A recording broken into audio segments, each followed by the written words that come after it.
یہ آئے گی اربوں پر۔ اچھا، آج اللہ کے دین کے سب سے بڑے مجرم عرب۔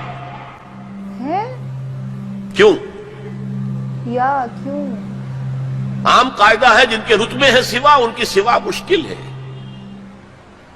حضور کے ازواج سے کہا گیا کہ نہیں، اگر تم کوئی غلط حرکت کرو گی دوہری سزا ملے گی تمہیں۔ تمہارا رتبہ بہت اونچا ہے، تم نبی کے گھر میں آباد ہو۔ عربوں کو اللہ نے فضیلت دی کہ محمد ان میں سے تھے، رسول عربی ہیں صلی اللہ علیہ وسلم۔ یہ رتبہ بلند ملا جس کو مل گیا، ہر مدعی کے واسطے دار و رسن کہا۔ پھر سب سے بڑی فضیلت کیا ہے؟ ان کی اپنی مادری زبان میں قرآن موجود ہے، اللہ کا کلام۔ یا سعودی عرب ان کو قرآن کے سمجھنے میں کوئی دقت تو نہیں ہے۔ پاسبل، یہ تو مدر ٹنگ ہے۔ یہاں میں تو آپ سے کہتا رہا ہوں عربی سیکھیں، عربی سیکھیں، عربی سیکھیں، تاکہ قرآن کو اس کی اپنی اصل زبان میں اپنی آنکھوں سے پڑھ سکیں۔ وہاں تو ان کو تو ضرورت نہیں۔ پھر بھی ان کا اگر یہ حال رہا کہ جو ملک بھی کولونیل رول سے آزاد ہوا اس نے یا تو اپنا قبلہ کر لیا ماسکو کی طرف اور یا واشنگٹن کی طرف، تو ان سے بڑا مجرم اور کوئی نہیں۔ اوہو، ایک حدیث میں آیا ہے ویل للعرب من شر اقترب، بہت ہلاکت اور بربادی ہوگی۔ ایک مرتبہ ام سلمہ رضی اللہ تعالی عنہا نے، ام المومنین، پوچھا کہ یہ جو آپ فرما رہے ہیں کہ اتنی بڑی تباہی آئے گی، اتنے بڑے مسلمانوں کے اوپر برے حالات آئیں گے، تو عرب اس روز کہاں ہوں گے؟ فرمایا العرب یومئذ قلیل، بہت کم رہ جائیں گے۔ بہت بڑی تباہی آنے والی، اور اس کا نقطہ آغاز کیا ہوگا؟ ویسے تو ہے جو کچھ ہو رہا ہے فلسطین میں، اسے وہ 30 کروڑ عرب بھی دیکھ رہے ہیں اور باقی 100 کروڑ مسلمان باقی بھی دیکھ رہے ہیں۔ ٹک ٹک دیدم دم نکشیدم، وہ آئی سی جو ہے وہ بھی زیادہ آئی سی بن کر رہ گئی اور کچھ نہیں۔ کوئی کسی طرف سے احتجاج تک نہیں ہے۔ امریکہ شیرون کو مین آف دی پیس کا خطاب دے رہا ہے، صابرہ اور شتیلہ کا قاتل، درندہ، اور جو کچھ کر رہا ہے فلسطینیوں پر وہ آج ہم اپنی آنکھوں سے دیکھ رہے ہیں ٹیلی ویژن کے اوپر، کس طرح بلڈوزرز آتے ہیں ان کے گھروں پر گھر گراتے چلے جاتے ہیں، کس طریقے سے F-16 اوپر دندن آ رہے ہیں، ہیلی کاپٹر دندن آ رہے ہیں، اور ان کے پاس کیا ہے سوائے اپنی جان پیش کرنے کے؟ سوسائیڈ جو ہے اٹیک، اس کے سوا کیا ہے؟ یا پہلے وہ صرف پتھر مارتے تھے، اینٹیں روڑے، اللہ اللہ خاصل۔ تو یہ ضربت علیہم الذلۃ والمسکنۃ وباؤوا بغضب من اللہ تو پہلے ہی ہو چکا ہے۔ لیکن جن دو چیزوں پر یہودیوں کا اور west white Anglo Saxon Protestants کا اتفاق ہے، وہ ایجنڈا، 4 نکاتی ایجنڈے پر یہ متفق ہیں۔ نمبر 1، جلد از جلد وہ جنگ ہونی چاہیے جس کی خبر بائبل میں دی گئی ہے، ارمگیڈون۔ اچھا، بائبل کی آخری کتاب ہے ریویلیشنز، مکاشفات یوحنا۔ یہ یوحنا جون جو ہے یہ حضرت یحییٰ نہیں، حضرت مسیح کے حواریوں میں سے ایک جون ہے، ان کے مکاشفات ہیں، اور اس میں یہ ہے کہ ایک بہت بڑی جنگ ہوگی تاریخ انسانی کی، ارمگیڈون۔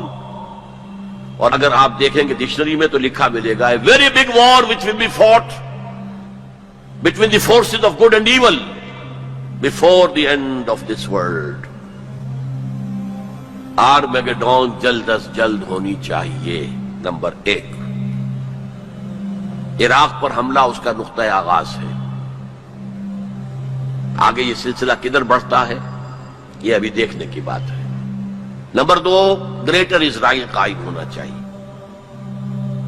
تاکہ پوری دنیا کی یہودی آ کر سما جائے۔ ابھی تو اس چھوٹے سے اسرائیل میں تو ساری دنیا کی یہودی تو نہیں آ سکتی۔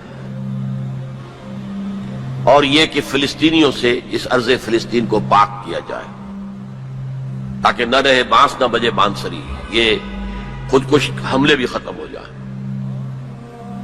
یا انہیں سمندر میں پھینکو یا انہیں جارڈن کی طرف دھکیل دو، چلے جاؤ ادھر۔ نمبر 3، مسجد اقصی اور ڈوم آف دی راک قبۃ الصخرہ کو گرایا جائے۔ نمبر 4 ٹیمپل تعمیر کیا جائے، تھرڈ ٹیمپل، جس کی پوری تیاری کر چکے ہیں، جس کے پورے نقشے بن چکے ہیں، جس کے لیے اس کی جو بھی انٹرنل ڈیکوریشن ہوگی اس کے لیے سب کچھ تیار ہو چکا ہے۔ اور یہ انتفاضہ جو ریسنٹ شروع ہوا ہے یہ شیرون کے دورے کی وجہ سے کہ وہ مسجد اقصی میں داخل ہوا اور وہ دیکھ رہا تھا جگہ کہاں سے ہمیں فاؤنڈیشن بنانی ہے اور کیا کرنا ہے۔ 4 باتیں گنوائی میں نے، 5ویں بات ایک اور بھی ہے کہ جب تھرڈ ٹیمپل تعمیر ہو جائے تو تھرون آف ڈیوڈ لا کر وہاں پر رکھ دیا جائے۔ یہ مجھے پتا نہیں تھا، یہ تھرون آف ڈیوڈ ابھی حضرت داؤد کا تخت جو ہے کہیں محفوظ ہے۔ یہ پروٹیسٹنٹس کا ایک رسالہ نکلتا ہے دی ٹرمپٹ فلاڈلفیا سے، امریکہ کے شہر فلاڈلفیا سے، دی فلاڈلفیا ٹرمپٹ، اس میں پتا چلا یہ ایک پتھر تھا جس پر بٹھا کر حضرت داؤد کی تاج پوشی کی گئی تھی، اسی پر حضرت سلیمان کی تاج پوشی ہوئی، اسی پر بعد میں ان کے اور جو بھی تھے حکمران ان کی تاج پوشی ہوتی رہی ہے۔ وہ پتھر ٹائٹس نے جب گرایا ہے یروشلم کے اس سیکنڈ ٹیمپل کو تو وہ اپنے ساتھ لے گیا، وہ روم پہنچ گیا، روم سے آئرلینڈ پہنچ گیا، کیتھولک ملک ہے بہت بڑا، وہاں سے اسکاٹ لینڈ آیا، وہاں سے انگلینڈ میں آ گیا اور اسے رکھ دیا گیا جو ان کی پارلیمنٹ کے ساتھ جو گرجا ہے۔ اور 14ویں صدی عیسوی میں اس کو ایک کرسی میں بلڈ کر دیا گیا سیٹ کی حیثیت سے، اب وہ تھرون ہے، اسی کرسی پر بٹھا کر انگریز جو بھی بادشاہ ہوئے اور جو ملکائیں ہوئی ان کی کورونیشن ہوئی ہے، وہ وہاں سے لا کر اب یہاں رکھا جائے گا۔ البتہ اس کے بعد ان کے ایجنڈے مختلف ہو جاتے ہیں۔ یہودی سمجھتے ہیں ہمارا مسیح آئے گا، وہ اس تخت پر بیٹھ کر دنیا پر حکومت کرے گا۔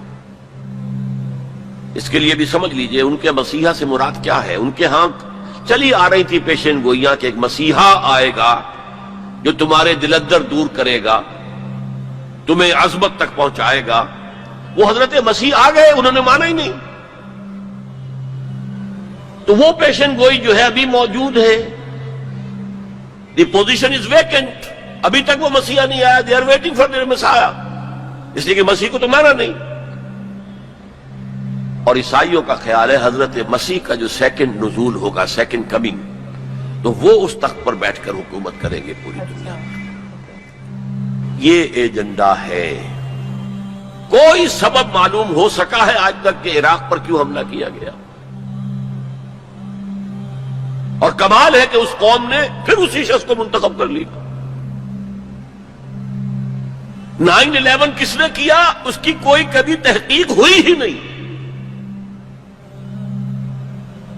روک دیا گیا۔ جب شروع میں تحقیق شروع ہوئی تھی تو پہلے تو بیان آیا تھا بش کا کہ یہ لیک کیوں ہو رہی ہیں چیزیں اس سے، اور پھر سسٹم روک دیا گیا۔ یہ سارا جو معاملہ ہے history is going towards that direction. لیکن بہرحال اس میں جو مسجد اقصی کی شہادت کے بعد اور قبۃ الصخرہ کے گرانے کے بعد جو خون کھولے گا عرب نوجوانوں کا، اس کا آپ اندازہ نہیں کر سکتے۔ نہ گرے، کبھی نہ گرے۔ عرب کے اندر جوش تو اب بھی ہے، نوجوانوں میں بہت ہے۔ وہ ایک ایسی بات ہوگی کہ جس پر خون جوش کھائے گا، اور اس سے پہلے تو یہ حکمران کہ جو ویسٹ کے گماشتے ہیں یہ انہیں قتل کریں گے، بھونیں گے، اور پھر یہ کہ کرسچنز اور جیوز، اور انہیں جیوز میں سے اینٹی کرائسٹ بھی کھڑا ہو جائے گا، دجال۔ اچھا، یہ مقابلے ہونے ہیں، لیکن میں اب تفصیل میں نہیں جانا چاہتا۔ لیکن ان کے ذریعے سے عالم عرب پر تو بہت بڑا، بہت سخت عذاب آئے گا۔ باقی عالم اسلام دوسرے درجے میں ہے، مجرم۔ ہم سمجھتے ہیں کہ نمبر 2 پر ہم مسلمانان پاکستان ہیں، جنہوں نے اس ہندوستان کی تقسیم اسلام کے نام پر کروائی، اور 57 برس گزر گئے ہیں کہ اس اسلام کا کوئی نام و نشان وہاں نہیں ہے۔ وہی اسلام ہے جو ہر جگہ ہے، یہاں بھی ہے، مسجدوں میں آپ بھی جا رہے ہیں، ہم بھی جا رہے ہیں۔ لیکن وہ اسلامی نظام جو کہا گیا تھا کہ اسلام کے اصول حریت و اخوت و مساوات کا ایک نمونہ دنیا کو دکھانا چاہتے ہیں.